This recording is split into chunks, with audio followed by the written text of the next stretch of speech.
Hi everyone! Today we are going to be making a book fold card, which is a really simple just fold, but it's kind of interesting. You know, it's something different than the normal fold. I want to show it to you really quick here.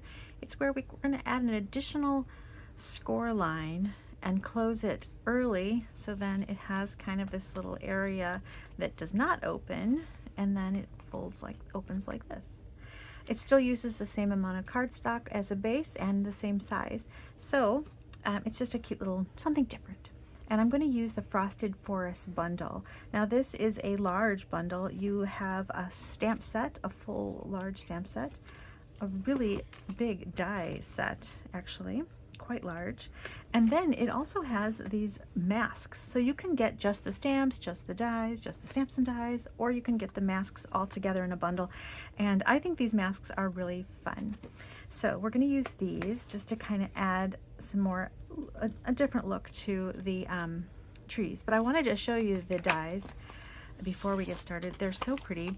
And I love this one. We made a card with this at Stamp Camp. I think I've sent them all out, or I would show it, but it's a really nice tree silhouette, and you can add something to it if you want there to be leaves, maybe some sponge leaves or something. But I think it looks really nice on its own, and it's got this really fun wintry look if you put these in white cardstock against like a navy base. Really beautiful. If I find one of those cards, I'll post it. And then you've got this kind of tall tree, which could be, I guess, it could be different types of trees. I'm not sure. I'm not a big, huge tree connoisseur. I don't know all my trees.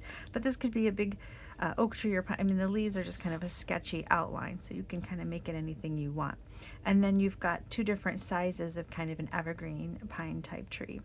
And then notice that the greetings are not Christmas. They are birthday, thank you, thinking of you, and the strength is a big old tree. And really nice stamp set. But you can use these for holiday, Christmas, which I'm going to do because that pine tree just screams Christmas, doesn't it? I love the little addition of the bird too. Anyway, it's a really nice bundle, and I'm going to focus on this one. I will say that the dies cut out the stamps. You can see that this cuts out the outline of the stamp, but then you also get an additional die if you wanted to do just kind of a forest, and I love this one. And then you can do the same thing. You can cut some leaves to go around this and layer them up. So it's just a really fun. I love that they gave me two birds. Anyway, it's a really nice collection. We're going to focus on the evergreen, and so the stencils, the masks for these, there are 6, and you get 3 for each size tree.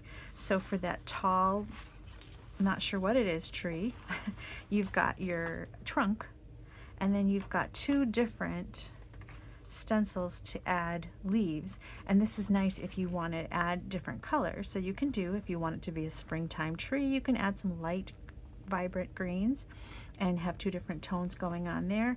Or if you want this to be a fall tree, you can do like a yellow and then add some kind of a orange Cajun craze or pumpkin pie on top and have a fall tree.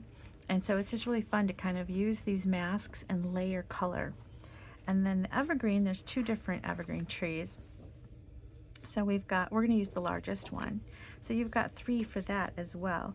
Now there isn't a trunk per se, but you do have 3 layers. So you're going to, these little notches kind of help you know where to put them. If you need to layer them up like that, you can kind of draw that little notch in. I just eyeballed it for the particular project that we're doing.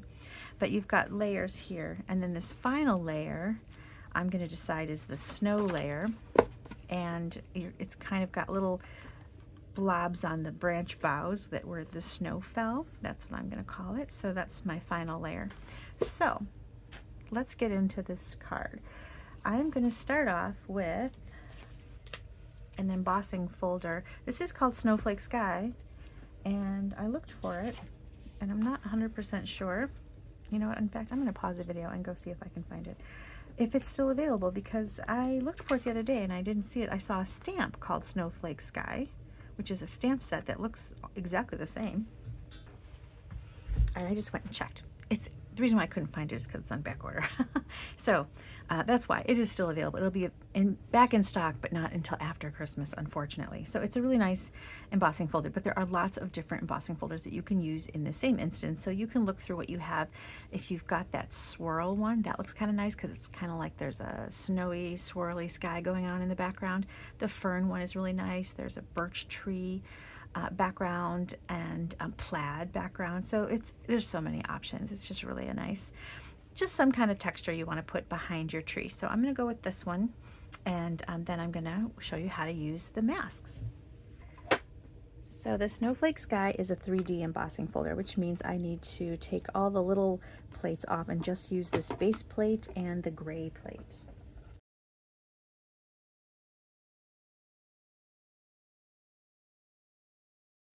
So I've got my snowflake background. Now I'm going to use, okay, I should have told you that this is a piece 4 by 4 inches, basic white. And I cut a second piece of 4 by 4 for the inside of basic white. Okay, so those are done. And then let's do our tree. So I cut myself just some extra little pieces of basic white in approximately the size of the tree, which makes them, let's see, they turned out to be about 3 by 4. I was just using some scrap. So 3 by 4 at least. And then I'm going to stamp my tree.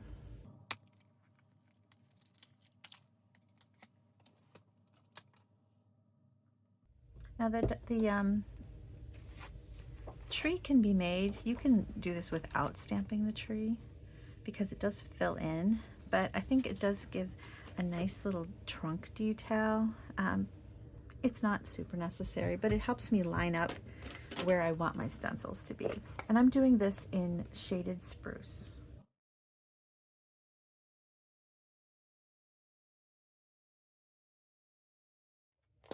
See how it kind of gives you more of a trunk. Okay, I'm gonna leave my shaded spruce out because we're gonna use that, and I'm also gonna pull in Old Olive. I wanted there to be 2 different shades of green, so that's what I'm gonna go with. And here, we are just going to grab these blending brushes, which are so fun if you haven't used them. They come in a 3-pack. You can wash them, and you don't have to have one for every color. So the little masks tell you which one is, it says A, B, and C, and you can decide what you want to do, which color.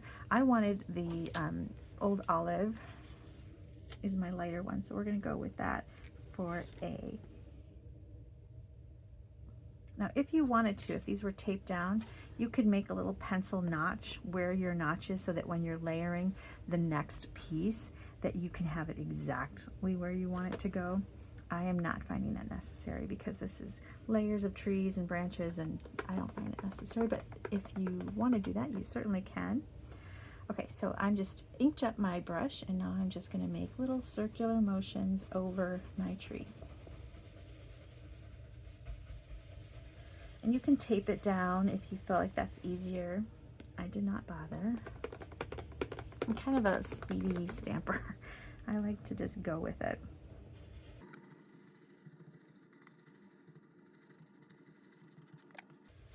So that is our background of Old Olive.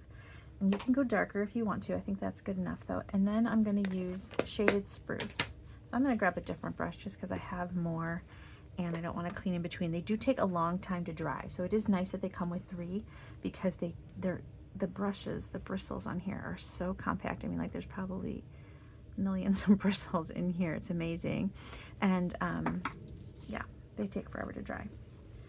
So now I'm going to go with B, and I'm going to place it right here. And this is adding some deeper color to the tips. So you'll see I'm kind of covering over where the Old Olive was, and I'm seeing more white.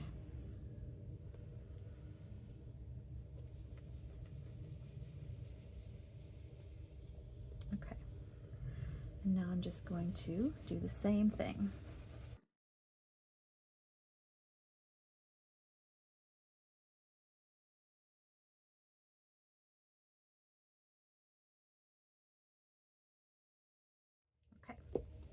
So that's layer number 2. Super fun. So you can see how it's got different layers on top of each other. The tips are darker. And now we're going to put our snow. and that's layer number 3, which they're calling C. And you can place that on top and it kind of covers over some of those branches. Now, I wanted to use the shimmery white paste, which kind of is clear, and here it is done. So I don't know how well you can see, but there's clumps of 3D snow on there. It's really a kind of fun look, but I wished it was whiter actually when I was done with it. So I think I am going to sponge a little bit of white first and then smear my embossing paste on top of that, just so that there's some white background behind the glitter. You can see that I didn't clean the embossing paste off of this at Stamp Camp. I thought I did. When it dries like cement. I mean, this is going to take some effort to get off. So just so you know, clean it immediately. I'm going to be working at this. So hopefully it's okay for this layer. If I can do one more tree, it's pretty flat. If it had dried really bumpy, then it would be a problem. But I think I'm okay. So I'm going to add a little bit of white first before I bring in my embossing paste.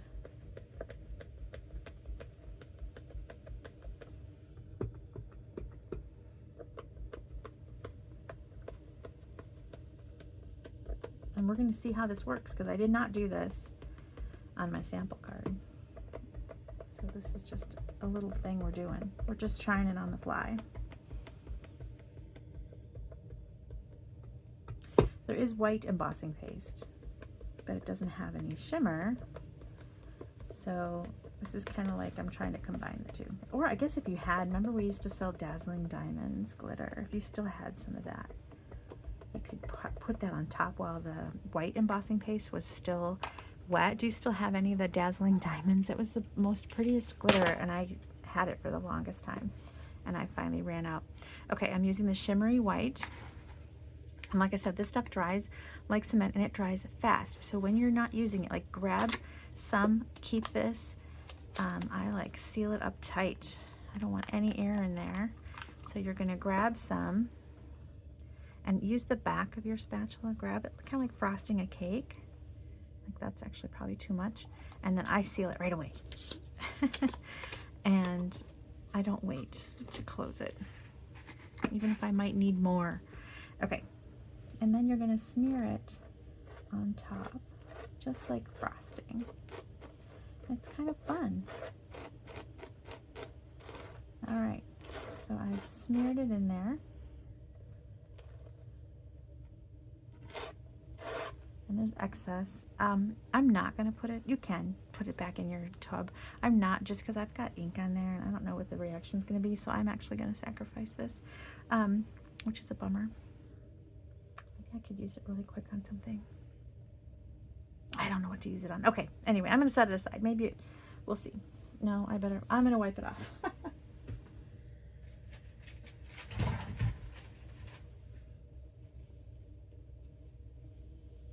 Okay. All right, so now I'm gonna peel this off, and right now it looks kind of funny, but let's wait till it dries, because it's gonna dry with kind of a clear shimmer and it'll be beautiful. So I'm gonna work, oh my goodness, I already made a mistake. So you need to cut this out with your embossing die before you do that last step, because if I were to go and run this through my embossing machine right now, I will smear all of my snow. So that was not thinking. So maybe there's enough of a lip here. I'm gonna let it dry completely and cut this one out and see if I can salvage it. But in the meantime, I'm gonna make another one, and through the magic of television, it'll be done before you know it. Okay, cutting them out now. So that you wanna cut it before doing your embossing paste.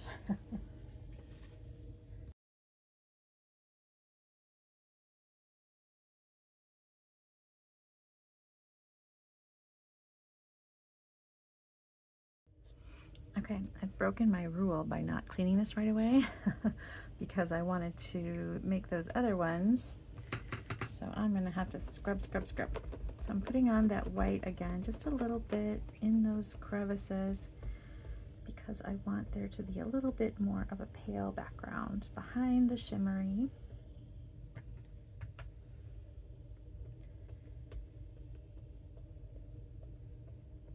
And maybe I'll do this one without doing that, and this one with doing it. We'll see what we think. And then I'm gonna, as soon as I finish putting the paste on, I'm gonna go to my kitchen and clean this up, pause the video. Okay, let's get my paste.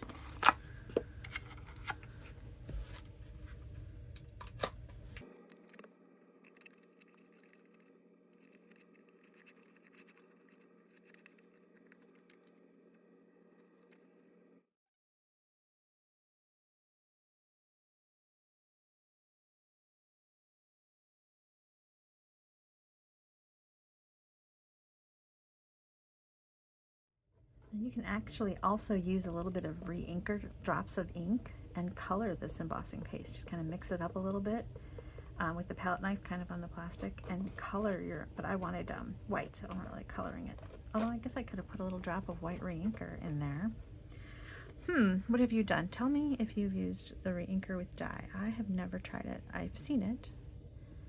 Okay, so I'm gonna leave and go clean up my mess, and then we'll, while I'm doing that, these will dry, and then maybe we'll see what it looks like with the white added, or if we like the original without the white added. I will be back. Okay, I ran this under my faucet with some warm water just for a few minutes and scrubbed it just with my scrubber, and it seems to be fine. Had I worked on it a little longer, I would have gotten it perfect, but I just kind of didn't feel like leaving my video on pause for that long. So it's only been a few minutes, so these are not even dry yet. One thing I'm noticing though is my shimmer does not show up as much after I've put that white, what am I trying to say? White ink down. It kind of replaces the shimmer. Although maybe once it's really dry, then it won't, because actually this one is starting to show up. The one I didn't cut.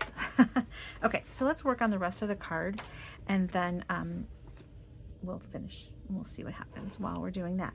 Okay, so our card base, I think I've already said, is shaded spruce, and I've scored it at 5.5, and then again at 7.25, which leaves me this little spot here. Is it 7.25? Just I want to make sure. 5.5, I'm sorry, and 6.75, which leaves me an inch and, oh my goodness, I've got this on the metric and it's messing me up. Okay, this leaves me 1.25 inches. So I wanted there to be at least 1 inch for designer series paper. So I'm using just this really pretty paper that has some gold in it. And there are quite a few really pretty papers right now on special. This one is called Regal Distressed Patterns, and it has this is peacock. I wanted shaded spruce, so I went through my stash, but I'm gonna look and see what you have. There's this one's pretty too if you went with a cherry cobbler paper. Maybe I'll make some in cherry cobbler. That's really pretty. Okay, and then there's one other color, white. All right, so that's this one. This particular shaded spruce is some scrap I have that I'm trying to use up. There's also a pack called Golden Greenery that has gold accents and different shades of green, and that one is beautiful too. You've got this like kind of mistletoe pattern that has shaded spruce and old olive, which goes with our tree. So you could use that one. I was just trying to use up some paper. But this is a gorgeous little pack. And this is currant, so you can find this. This is kind of like some pine and mistletoe type patterns, some sparkly stars. What else does it have? Pine boughs. On the back, there's no gold, just different shades of green. So it's pretty for this particular card. That plaid is really beautiful. What else does it have? Kind of a distressed look. That's like mossy meadow. So it's all different shades of green. Garden green, mossy meadow, old olive, and it's got accents of gold.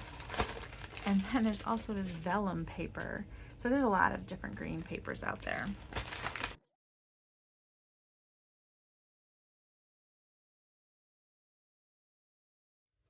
Okay, now before you attach this, you're going to want to do your ribbon in between.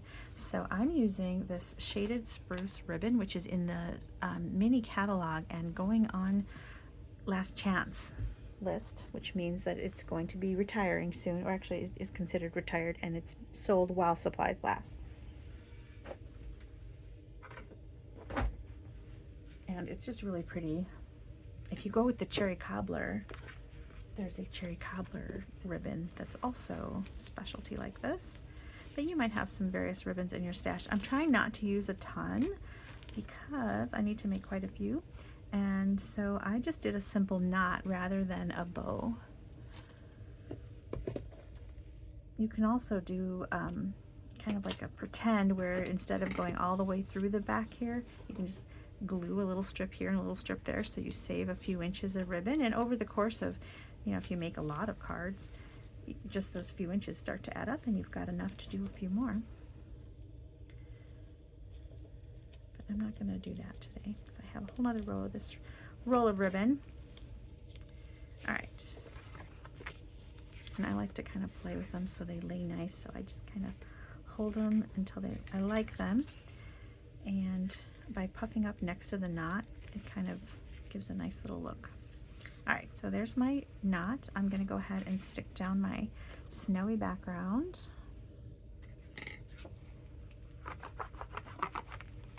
Now this embossing folder is kind of fun. It has snow gathering, so you've got an area with less dots, can you tell? And then as it's going down, there's more. So then part of me thought, well, should there be more in the top because it's coming down slowly, or is it gathering at the bottom? I couldn't decide. Now the image shows that it's heavier at the top, but I, for some reason, liked it to be heavier at the bottom. I don't know why. A little bit crazy. You can do that however you like. Okay, now these are not dry. They're getting there. So I'm gonna go ahead and stick them down carefully. So I'm using dimensionals to stick them down.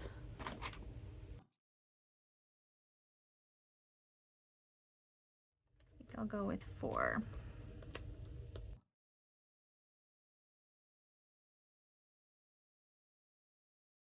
And now for my, I can glue this down because I'm done with my ribbon. So I'm gonna go ahead and do that. Lately I've been using the liquid glue a ton. It's just so easy. All right. And now, as I mentioned, that stamp set does not have a Christmas greeting. So I had to look through my stash, and there are some pretty ones. This one is called Greetings of the Season. This is on the last chance list and on sale, and I love this one. It's really pretty, and I like that it has some that are good for the inside and some that are good for the outside. Like you can do Happy Christmas or Merry Christmas, Happy New Year, Happy Holidays, Merry, you know, just whatever. You can mix and match your fonts. You can do Happy and then Christmas. So this is a really pretty set, I think. But I also happen to have this one, which kind of mimics that font. See how it's got the plain letters and then the scripty letters, and the script is pretty similar. You can see that the C is a little different, but it's very similar.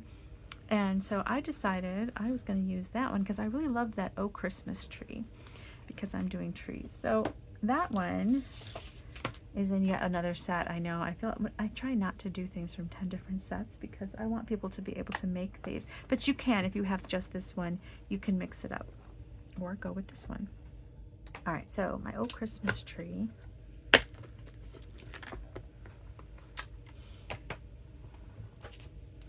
Is going to be in gold, and I've cut some little strips of shaded spruce, and then we're just going to emboss.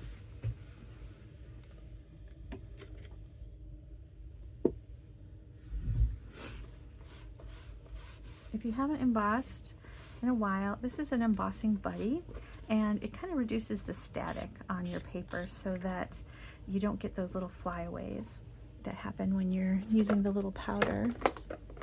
in my arm.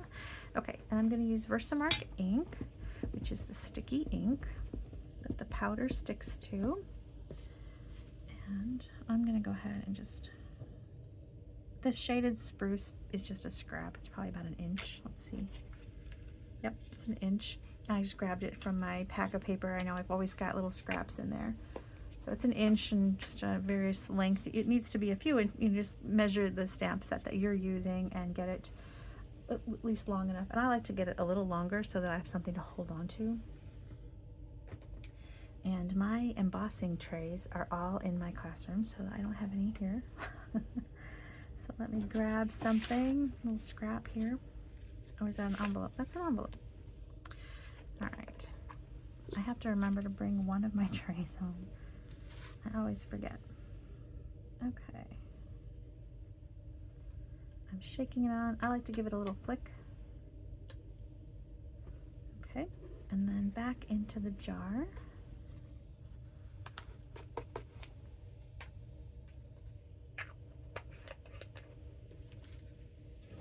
And then we're going to heat it up.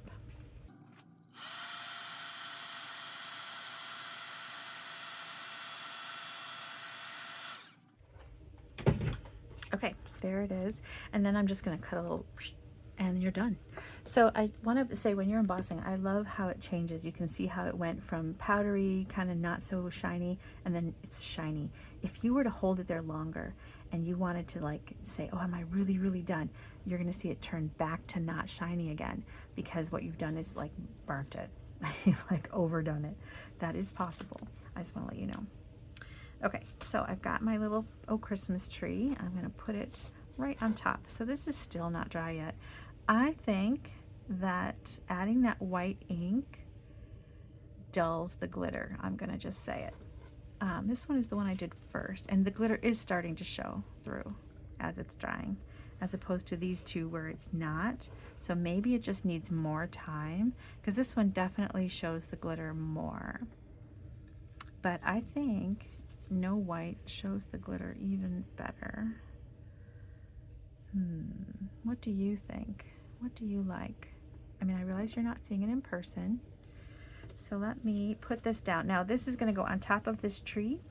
So I am going to make sure that over here there's a dimensional, because this is up on dimensionals, and I need this to go at least that high.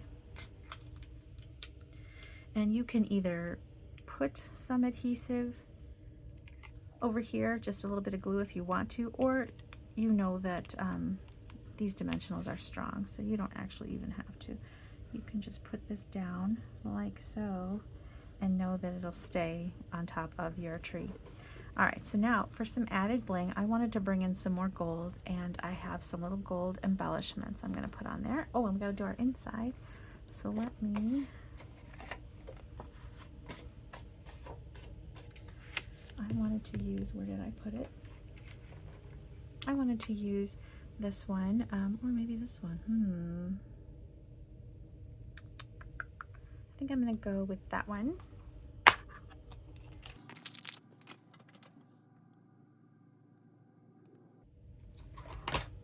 And I'm going to stamp in shaded spruce. You know what, as they're drying, definitely the glitter is showing through more. Not as much as on the non-white one, but